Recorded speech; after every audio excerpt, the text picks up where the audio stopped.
Hello friends, it's Kayla. For my 100th book of the year, I thought it deserved its own dedicated video. So we're going to be reading Arsenic in the Azaleas by Dale Meyer today. I found out about this. I've done some cozy mystery videos in the last couple years, and one time when I was picking some up from the library, the local librarian asked if I had read this one. Apparently it's set right here in Kelowna, and I thought I would challenge myself to solve the mystery by the end of the day. Go all the places that this character is going, see if I can figure out what has happened. So this video is going to be all spoilers. I'm going to talk about every single step of the story, what my predictions are, and I'm going to be amateur sleuth, just like our main character Doreen, who is new to the town of Kelowna and is going to move into her grandmother's house.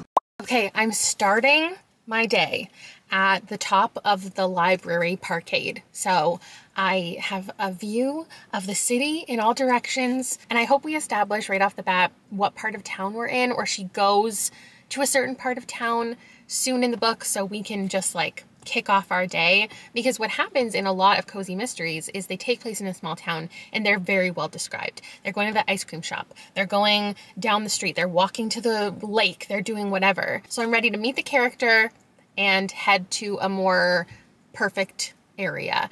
This house on the cover gives me the vibes of like a little bit older, like it looks almost Victorian. And since I think it's about flowers and gardening, there's like a lush garden on the property or something of that nature.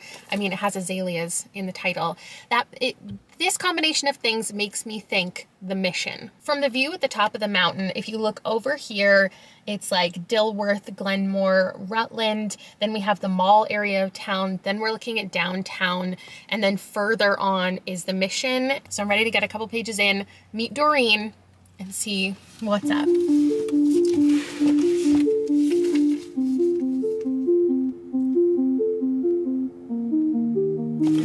Shut up! Literally, the very first page says it's in Lower Mission. The very first paragraph. So Doreen is 35 years old, soon to be a divorcee, penniless and living in her grandmother's dilapidated home. She's driving a Honda Civic in the driveway of what is her new residence in the Lower Mission area of Kelowna, British Columbia.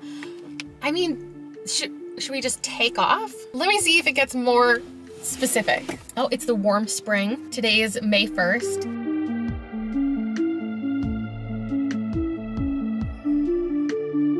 Okay, I'm like 25 pages in and I just need to be in the correct environment. We're learning all about the neighborhood already. She lives in a cul-de-sac. She's surrounded by houses. There's a collapsed fence at the back of her property, but her property goes on forever and you can't see any other houses. She has a back garden and a porch in the driveway. Not that I'm gonna try to find the exact house, but let's head down and see what we can see.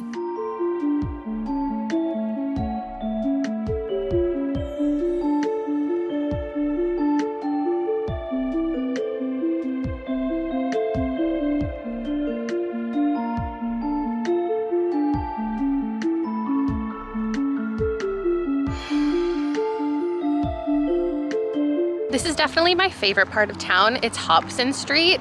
These houses are really beautiful and they kind of give me the vibes of the house on the cover, though I definitely know that the photo on the cover was not taken in Kelowna intentionally to be on the cover of a Kelowna book. Anyway, I feel like now I'm in the correct part of town to feel the right energy, and I should probably go get breakfast and read for a little bit and get to the actual mystery part. It's definitely a mix of older and newer houses, but generally they're pretty big. My grandparents had a smaller house just down the street. This is the area of town. Well, I grew up in Upper Mission, but Lower Mission is where I went to school. Spent a lot of time.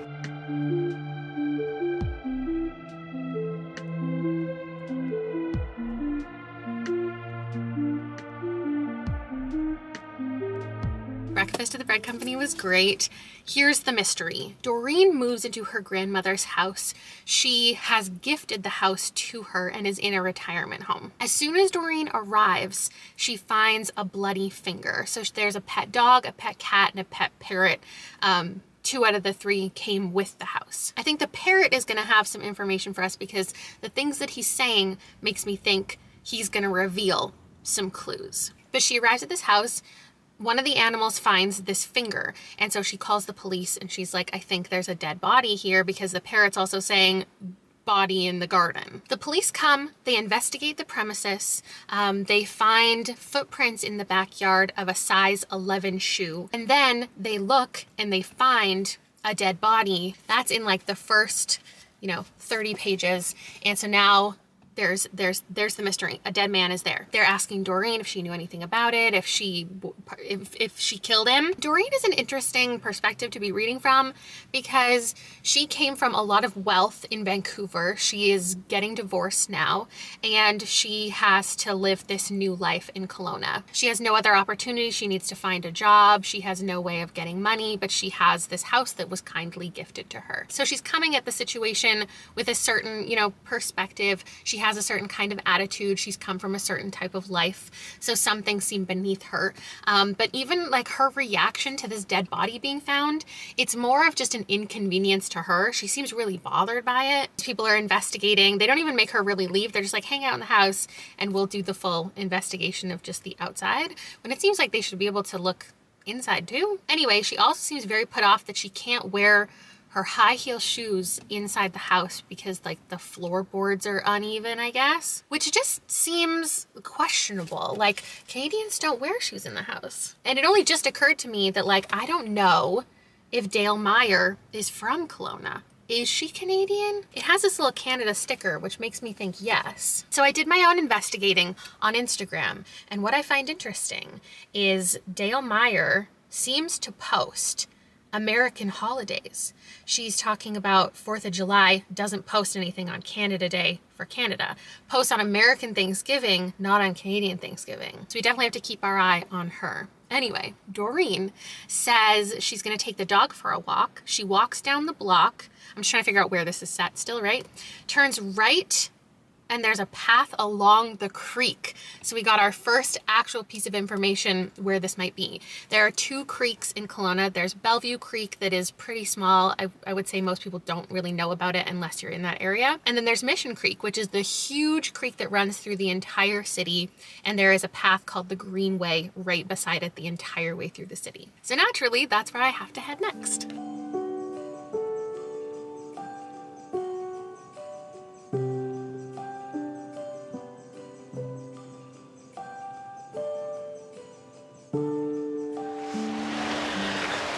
Okay, so here's who we've met so far. We have Doreen. We haven't seen her husband, but we've heard about him.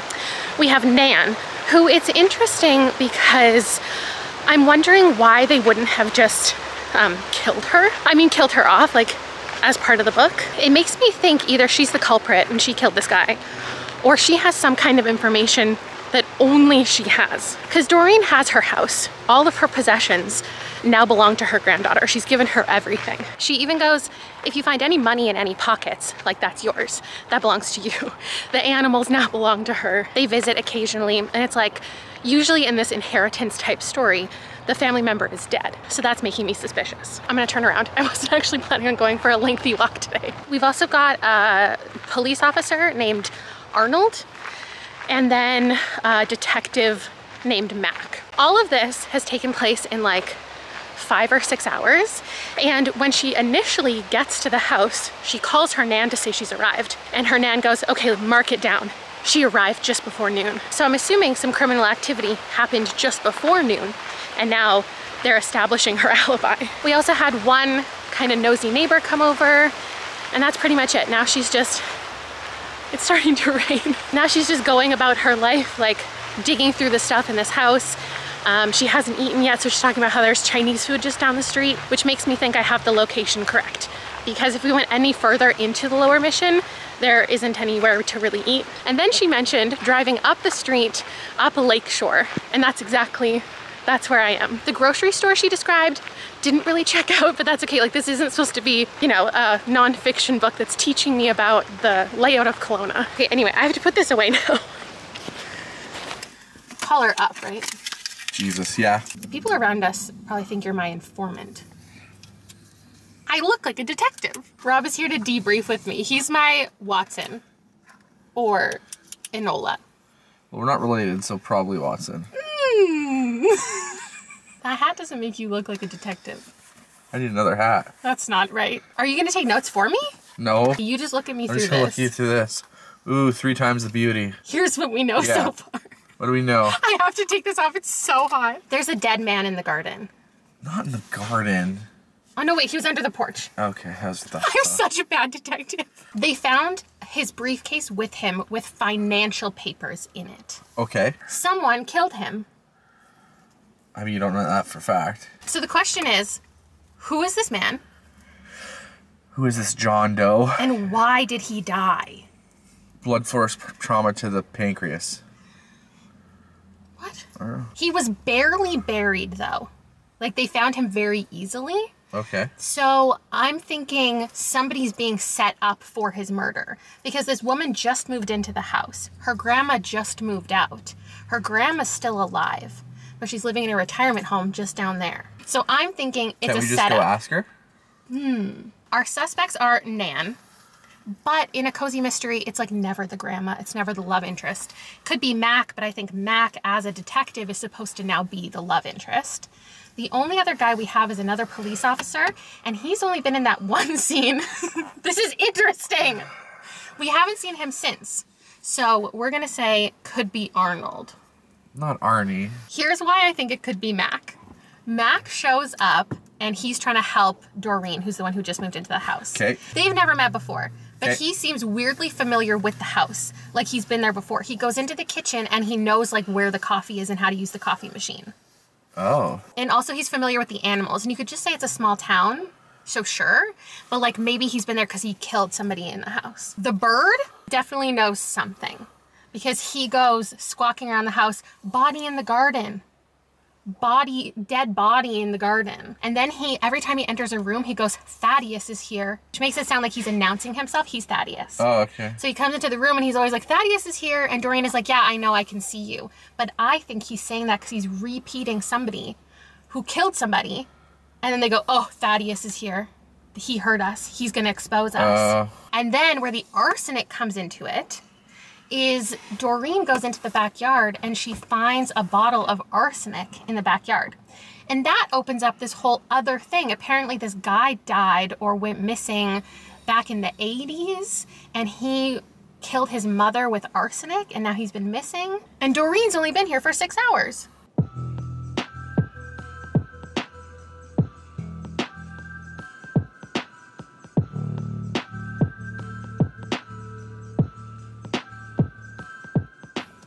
So Doreen just went downtown to figure out a clue. So naturally, I also went downtown, but instead to bookshop. I went into Mosaic, I grabbed a thriller, The Last Word by Taylor Adams, and then Practice Makes Perfect by Sarah Adams, same last name. I really just wanted a bookmark because I realized that I didn't have one for this book. And so I thought like a local bookstore needed to be the move. So she went downtown to chase after a clue because right now it does seem suspicious that Nan left her house and then there was a dead body found. So naturally Doreen thinks people are gonna blame her grandmother or her herself. So she needs to figure out who actually did it.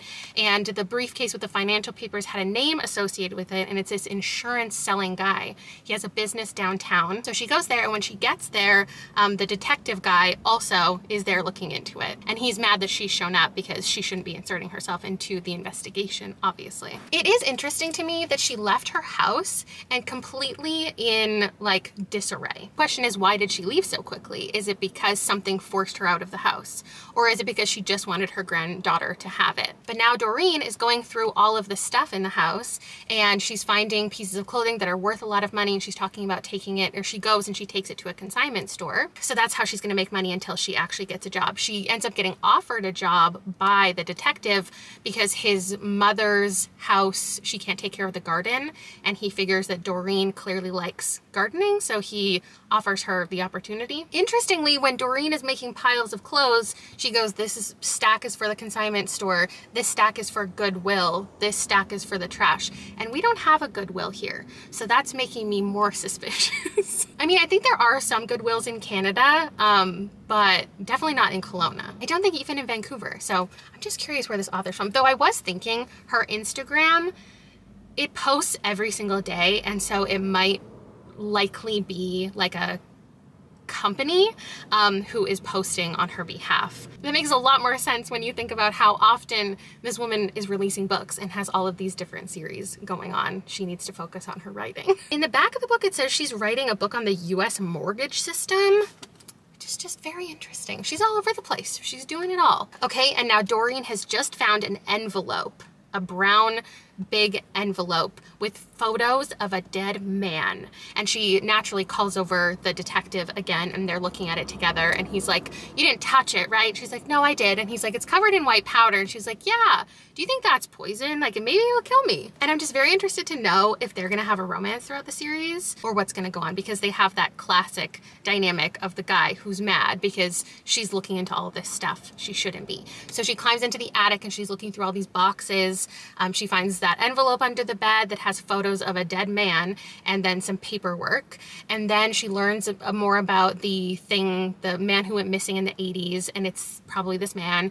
She goes up into the attic and is looking through other stuff, and she finds more things, like a business card related to this man. His name is on the boxes, so he obviously lived there. So at this point, we're solving 2 crimes. She's also had a couple other neighbors show up at her door. She was weary of a couple of them. Cindy and Josh were a married couple. I guess the prediction right now is that her grandmother was involved in something with insurance, like life insurance, and someone was trying to sell her something, or maybe someone got her into a shady business, but she doesn't seem like she's aware of anything. Like, she didn't do anything questionable, but it does seem like these things were planted in her house, because if they were there since like the 80s, that doesn't really check out, because a lot of the belongings are hers, and like she would have seen them over the last like 40-50 years. My suspicion right now that I didn't even think about is, what about Doreen's husband? Maybe he's involved in something, because he is this kind of background figure that we haven't seen, but we've heard about.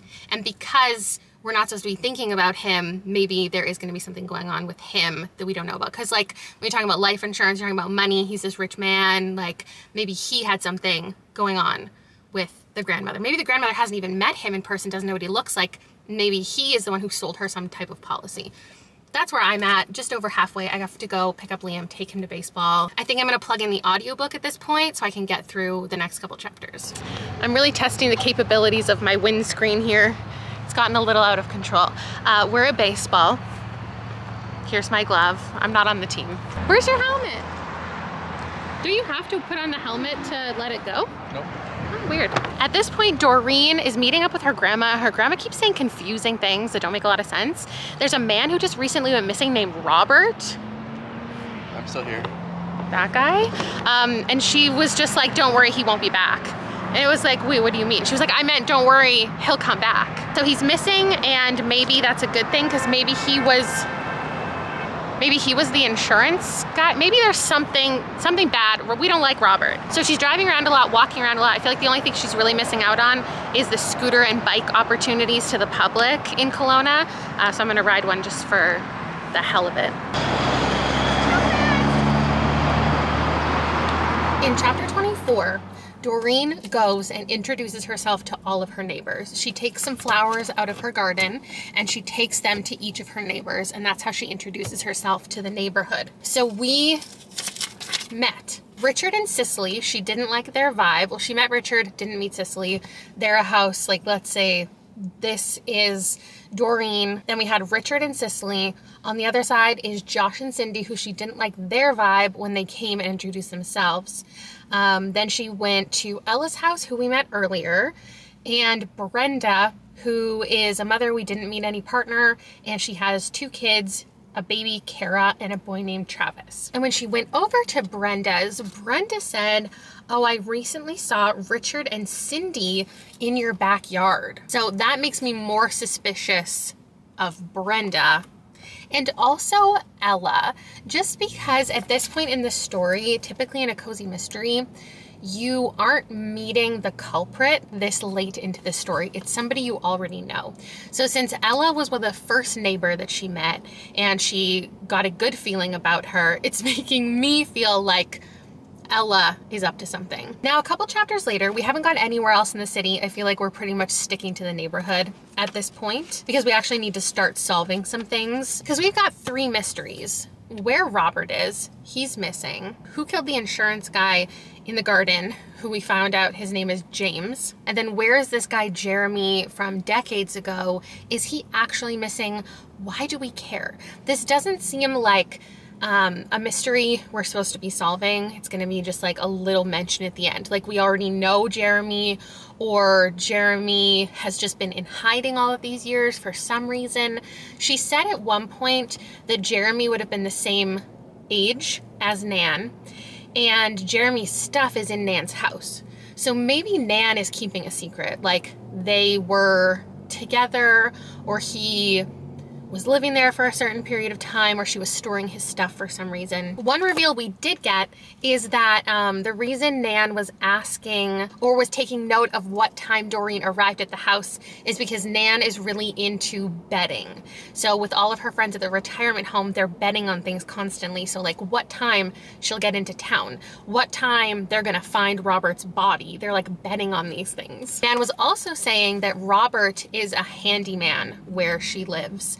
He's well known in the community. So we've got missing Robert, way long ago missing Jeremy, and dead James. How are they connected? Are they connected?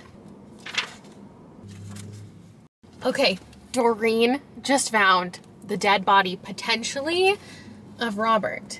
The man was shot, apparently, and she says there are similar physical features between the man found on her property and the Robert guy. Now, it's not proven to us as the reader yet that Robert is the one dead in the creek, but we're assuming. So she looked at photos of these men.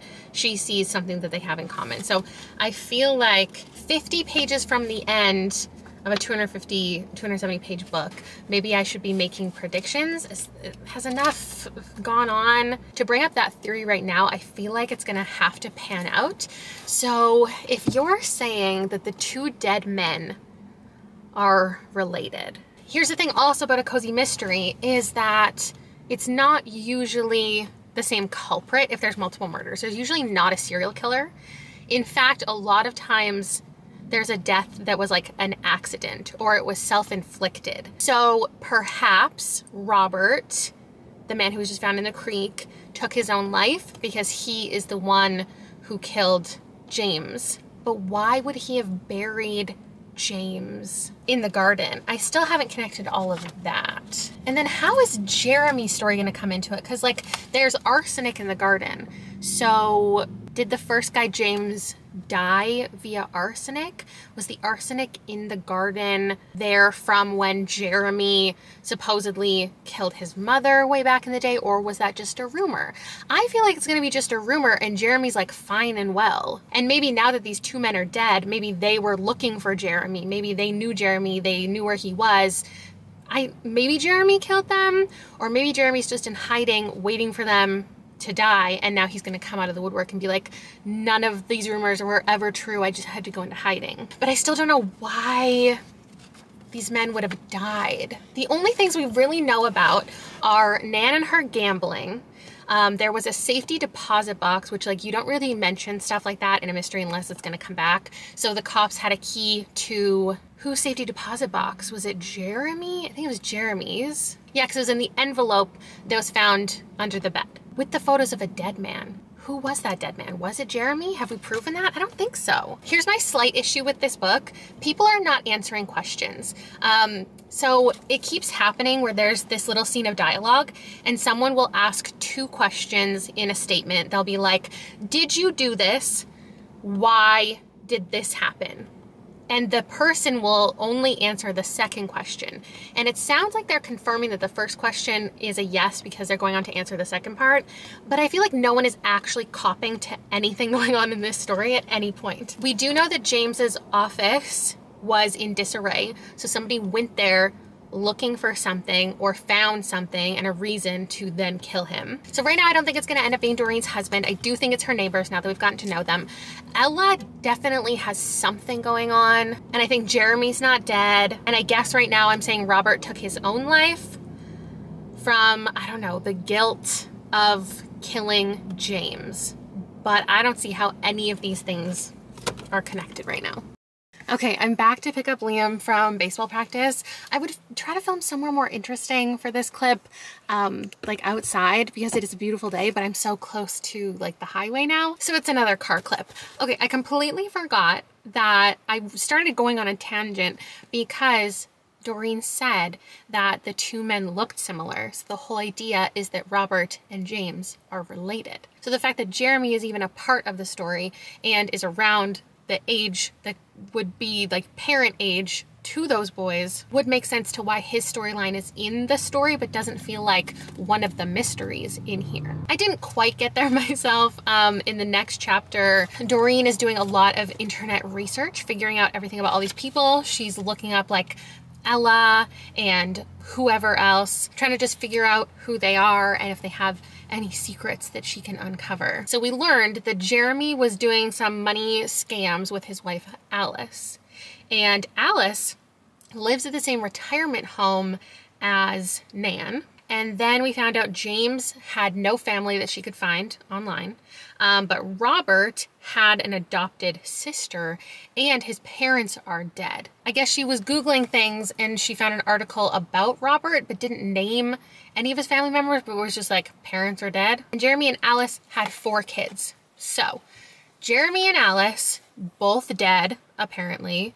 Robert and James are probably, it hasn't been proven yet, but I feel like we're about to get there because there's 30 pages to go. They're siblings. And then it said Robert has an adopted sister. So if I'm thinking like who in the story, like why would it bring up that he has an adopted sister? Unless we're supposed to think of somebody in the book who has been described but doesn't look anything similar to these two guys. They were only described by like having a similar bump in their nose. And then all of the other neighbors, we haven't really gotten that much information on. I don't even know if we know how old Ella is. So we're just gonna say Ella is a part of that sibling group because we don't know anything about her. And she just seems sus. She's there kind of in the background, seems like a non-important character. So my theory is that I think Ella just knows, like she knows what happened because she keeps saying some things like she knows a little too much. She knew that the body was found and where it was found, which like makes sense in a small gossipy town. But before Doreen got to tell her, she was like, oh, that man in the creek. Where's their 4th sibling? Ooh, 4th sibling. I mean, it could be anyone in the neighborhood. It could be Richard, it could be Cicely, it could be Josh, it could be Cindy, it could be Brenda. It could be Brenda's partner who we haven't seen. Maybe Brenda's partner is actually one of the cops. Maybe one of the cops is in on it. That would make sense, would it? A lot of cozy mystery authors, you can tell that they like have talked to local law enforcement. There was a moment where they were like, this is how many people we have employed. This is how busy we are. So it seems like she might have actually connected with the community police to get information for her story. And then would she make them bad guys? I don't know. So someone in the sibling group killed James, or the people in the sibling group knew who killed James. And then that person also went after Robert. But that wouldn't explain why Ella isn't dead yet, or why she doesn't seem concerned and she's just kind of like still bopping around the neighborhood. So she is up to something and their father is the one who's been missing. So maybe they all know where he is, or somebody found out. Yeah, one of them found out who killed their father. And now that person is going to pick them off one by one. But maybe it's Ella. My official guess is Ella.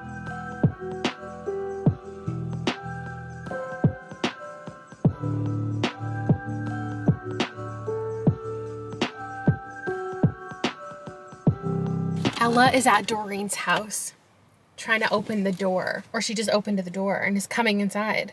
Doreen has search history pulled up on the computer of Ella, and Ella just walked into the house. Ah, she has a gun! The man in the garden was her brother. Okay, Ella and James officially related. Oh my God, you killed your own brother, Doreen gasped. He was family.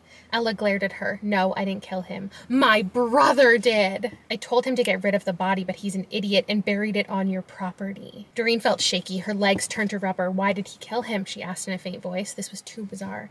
It was an accident. They had a fight over a woman they both wanted. Robert punched James. I just realized Robert James is my husband's name, and these siblings are Robert and James. Robert punched James so hard in the nose and it killed him. Okay. Shoved his nose right into his brain. Robert came to me afterwards for help, but we worked out what to do. Instead of burying him out in the woods like I suggested, he said he knew a place in mind that had been recently turned over. Nan's garden. But my brother was lazy, didn't bury him 6 feet. He's always been lazy. Then Doreen says, you killed him, right? Like, she blamed Robert, he messed up, so Ella killed Robert. And she goes, you did kill him, right? And Ella says, it doesn't matter. Like, what does that mean? Is that a yes or no? And she goes, are you really that stupid? Okay, so Ella came into Doreen's house to kill her and then say that she, like, took her own life because of the guilt of killing Robert. So that's how Ella was going to get away from it, by blaming it on Doreen. But are you the children of Jeremy? Oh, and of course, right before this interaction, Doreen called Mac. So Mac is already on his way with his police people as soon as Ella started approaching the house, because they just had a conversation before that and Ella seemed weird. I think these 3 siblings were Jeremy Feldspar's children. That is her theory that she just shared with Mac. You think they killed him? Mac asked, raising his eyebrows. One of the policemen had Ella's arms behind her back, cuffing them together. She opened her eyes while still on the floor. No, our mother did. Why? Because he was having an affair with Nan? Mother and father had a fight when father came to stay at Nan's house. Okay, mother came over and killed him while he was sleeping. Oh my God, and they buried him in the azaleas on the garden. So when they were burying James, they were putting James with Jeremy's body. And then Ella hid all of her father's clothing in the attic here to point fingers at Nan. Okay. But they found all of his stuff in the spare bedroom, not in Nan's bedroom. So I guess what they're saying is he wasn't actually having an affair, so she killed him for nothing. They said their parents were dead, but Alice is at their retirement home right now. Are they gonna go get Alice now? Maybe I misread something. And Jeremy did indeed kill his mother with arsenic. And so that's why Alice chose arsenic to kill her husband. Arsenic in the azaleas. She shook her head. What a way for the story to end. Okay, I just have a little epilogue to read. It's very hot in here. Did I solve the mystery? Did I solve the mystery? No. Did I solve portions of the mystery?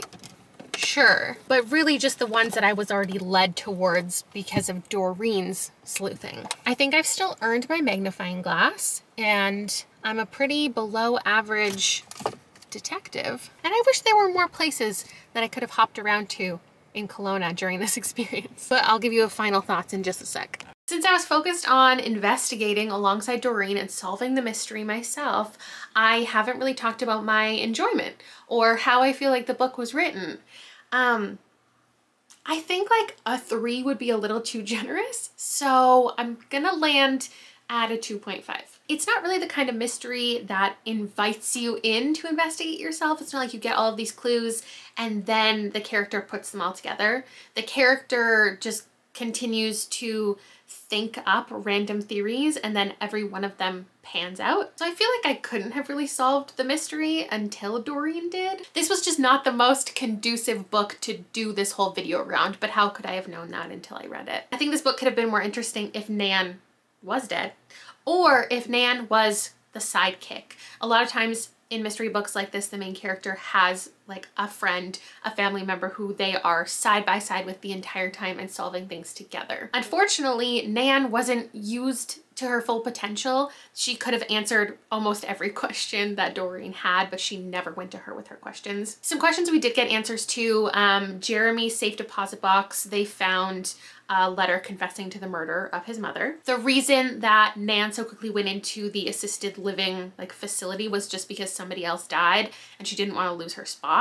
Questions we never got answered: why those 2 neighbors were in her back garden. That was obviously a red herring. It led to nothing. We never found out what's going to happen to Alice, if she's going to get in trouble for poisoning her husband. Never found out if anybody, including Nan, who now lives with her, knew about her killing her husband. Thaddeus the bird and his vocabulary and his seeming knowledge about what happened never came to fruition. That never turned into anything. We never found out who the 4th sibling is in the sibling group. So maybe that's going to happen in the sequel, because yes, this is a series.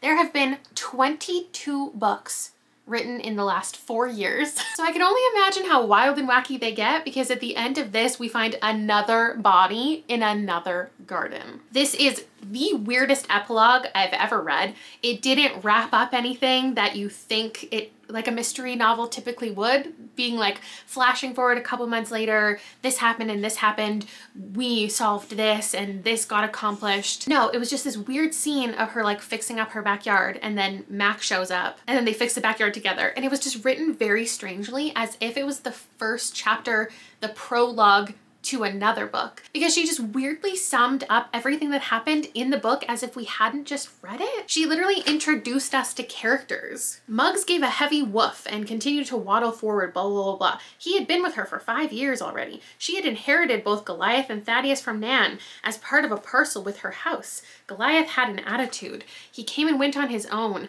These are things we already established in the first chapter. Then she finds some bones in the garden of Mac's mother, the garden that she's working on. And maybe, like, I don't know, if you think this was an interesting video, I could read the second book in the summertime. The reviews do seem to say that it's better written, so I am intrigued. Do I feel like this had a great Kelowna setting and felt warm and inviting and familiar? No, not necessarily. I think there were a couple clear references that you could just gather driving down the street. I don't think it felt like it captured the tone of Kelowna, especially in like the part of town that she's living in. And there was one part where she was talking about how she was wearing designer jeans walking down the street because she's a socialite, and everyone around her was wearing leggings and like casual jeans, and that everyone was judging her. But like, this is a really wealthy like city and a really wealthy part of the city. I wonder if there are going to be 22 dead bodies throughout this series. I mean, in this one, we literally had 3, so what on earth could be to come? Is there going to be a romance between Mac and Doreen? Do I care? I don't really know. I think their relationship was not consistent. It was a little bit messy. The author was trying to create this tension, but it didn't really work. There was a typical villainous monologue at the end. There was the accidental murder. I just think everything kind of got brushed off too quickly or went a little too far. The pace was questionable, but I don't know that that much critique of a silly 270-page cozy mystery is really necessary. So that is my thoughts on it, my rating. You saw my experience with it. Let me know what you thought. I will see you with another video soon. Bye. This isn't a cul-de-sac. The road continues. I told you it turns. This is a cul-de-sac. Okay. Film it so you can tell it's a cul-de-sac. Well, there's a man. He doesn't like that. Bro, you need to film it. But he's looking at me. We're speeding away. He can't catch us. Can you even tell it's a cul-de-sac? No. What?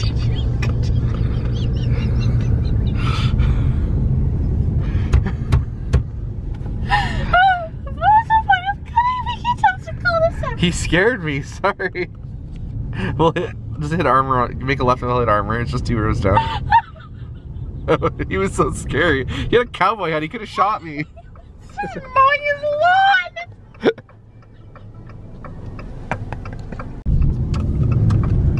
Film the no through road part. Did you get it? Yeah. Can you tell it's a cul-de-sac? Yeah. Here, I'll do a sick turn. Okay. Oh my god. Can you tell it's a cul-de-sac? Yeah, it's really short. Oh yeah.